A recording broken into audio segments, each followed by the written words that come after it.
It was a typical Tuesday morning in Tunis, and Habib Bourguiba Street buzzed with its usual symphony of honking cars, lively chatter, and the occasional vendor hawking their wares. Among the bustling crowd, a rather peculiar sight caught everyone's eye. There was I, Ality, draped in my long flowing dress and hijab, walking alongside my cat, Minou, who strutted like a feline pharaoh. Minou, with his sleek fur and a whiskers-twitching attitude, seemed to believe he owned the street, much to the amusement of passers-by. A street vendor selling fresh figs called out, "Good morning, Madame Ality, and to you too, Monsieur Minou."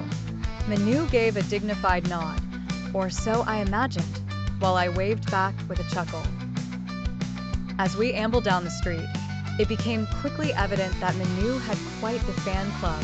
Tourists snapped photos, children pointed and giggled, and even the rigid old man who ran the nearby newspaper stand cracked a rare smile. One old lady, her arms filled with shopping bags, stopped in her tracks to ask if Minou was single. "He's quite the catch," she said with a wink. "Sorry, he's already married to his own reflection," I joked. Minou flicked his tail, either agreeing or disagreeing. It was always hard to tell with him. As we pressed on, a little adventure awaited us. Minou, spotting a particularly delectable-looking fish at one of the market stalls, decided a closer inspection was necessary. With me in tow, we approached, only for Minou to theatrically sniff and turn away, leaving the vendor both bemused and slightly insulted.